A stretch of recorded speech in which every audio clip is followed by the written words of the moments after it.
Buenos días, buenas tardes o noches. Vamos a revisar el día de hoy lo que es el amplificador inversor. ¿Sí? El amplificador inversor lo que hace es, como su nombre lo dice, es pues amplificar, y después lo que hace es invertir la salida, como vamos a ver a continuación. El amplificador inversor tiene la siguiente forma.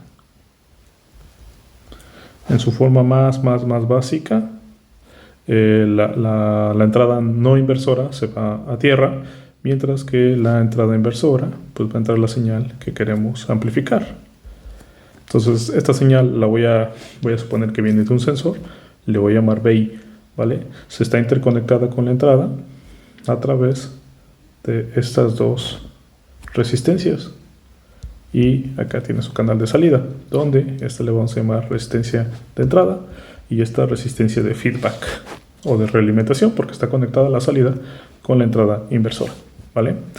Ok, vamos a determinar las ecuaciones de este tipo de amplificador basado en las dos suposiciones que revisamos en clase. La primera suposición, la suposición ideal obviamente, es que la resistencia o la impedancia de entrada y no inversora e inversora pues es altísima, ¿sí? Es decir, la impedancia de entrada es altísima, por lo tanto no hay consumo de corriente, es decir, que la corriente que entra a la terminal negativa es igual a la corriente que entra a la terminal positiva, y esta es cero, ¿sale? Recuerda, son condiciones ideales, eso no pasa en la realidad, pero es muy cercano. La condición número 2 es que debido a la realimentación de salida, que está conectada a la entrada, eso obliga a que el voltaje entre las terminales no inversora e inversora sea igual, ¿vale? Debido al feedback, el voltaje en la entrada no inversora es igual al voltaje en la entrada inversora. ¿De acuerdo? Bajo esas suposiciones, pues bueno, vamos a realizar o determinar la ecuación de salida de este amplificador operacional. Vale, para ello vamos a hacer un análisis de nodos. Análisis de nodo. ¿Vale? ¿Qué nodo nos interesa? Bueno, este nodo siempre nos va a interesar, que es este nodito que está aquí. Vamos a llamarle nodo A, ¿sale? Entonces vamos a determinar el voltaje en A. Bien, entonces, ahora, ¿qué tenemos que hacer? Pues como es un análisis de nodo, vamos a tener que analizar las corrientes, por lo tanto vamos a suponer que el voltaje de entrada o el sensor determina una corriente o envía una corriente a través en esta dirección, le vamos a llamar corriente 1, y que debido a que esa corriente, ¿vale? No puede salir hacia el nodo negativo porque dijimos que vale 0, pues bueno, sale a través de esta dirección, y le vamos a llamar que sale como corriente F, ¿no? O corriente de feedback, o corriente 2 si quieres. Vale. Bien, pues bueno, planteamos nuestras ecuaciones. Recuerda que en análisis de nodo las corrientes que entran son iguales a las corrientes que salen de ese nodo. En este caso, ¿quién es la corriente que entra? La corriente que entra pues es I1. ¿Quién es la corriente que sale del nodo? Pues es I2. IF, perdón. ¿Vale? Ahora, usando la ley de Ohm, nosotros podemos determinar pues cuánto valen estas corrientes, ¿no? Esta corriente recuerda que la ley de Ohm dice que es voltaje sobre resistencia, ¿no? Ese es un recordatorio. ¿Qué voltaje? ¿Cómo se calcula el voltaje? Pues el voltaje que atraviesa RI, que sería el voltaje en el lazo izquierdo, o como a mí me gusta decir, el voltaje donde empieza la corriente, que sería BI, menos en el voltaje en el lado derecho, es decir, acá, en este nodo, que sería precisamente voltaje en A, ¿no? Que es el que no conocemos, dividido sobre la resistencia que estamos atravesando, en este caso es RI. Esto va a ser igual a el voltaje donde empieza la corriente IF, que sería BA, menos el voltaje en el lado derecho, que sería en este caso B0, dividida sobre la resistencia de feedback. ¿Vale? Ahora, recuerda, el objetivo de todo esto es determinar cuánto vale el voltaje en cero, o encontrar una expresión para B de 0, ¿vale? Por lo cual, pues bueno, hay que determinar cuánto vale B0 de esta ecuación, ¿vale?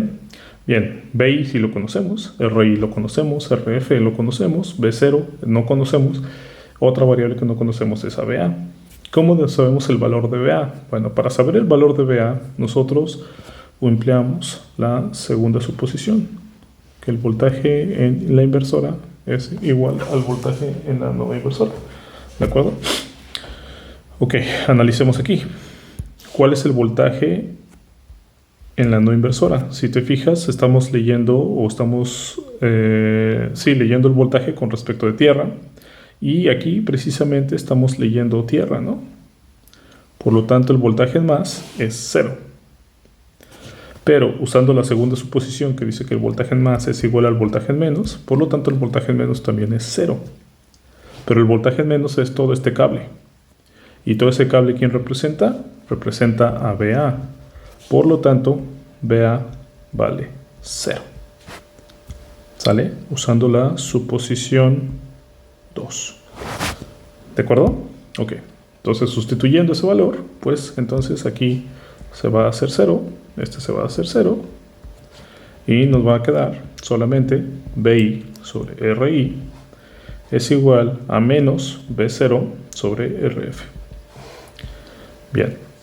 Aquí vamos a despejar a B0. Si quieres, bueno, el RF que está acá dividiendo lo pasamos multiplicando, o multiplicamos toda la ecuación por RF, da igual, con su número negativo. Entonces, despejando esta ecuación te va a quedar como B0 es igual a menos RF sobre RI por BI. ¿Sale? Recuerda que lo que hicimos es este que está multiplicando, pues va a pasar por acá dividiendo, y este negativo pues va a pasar para el otro lado también, ¿vale? Entonces nos queda esta expresión. Bien. Entonces finalmente tenemos esto, ¿vale? ¿Qué significa esta ecuación? Significa que, bueno, si tú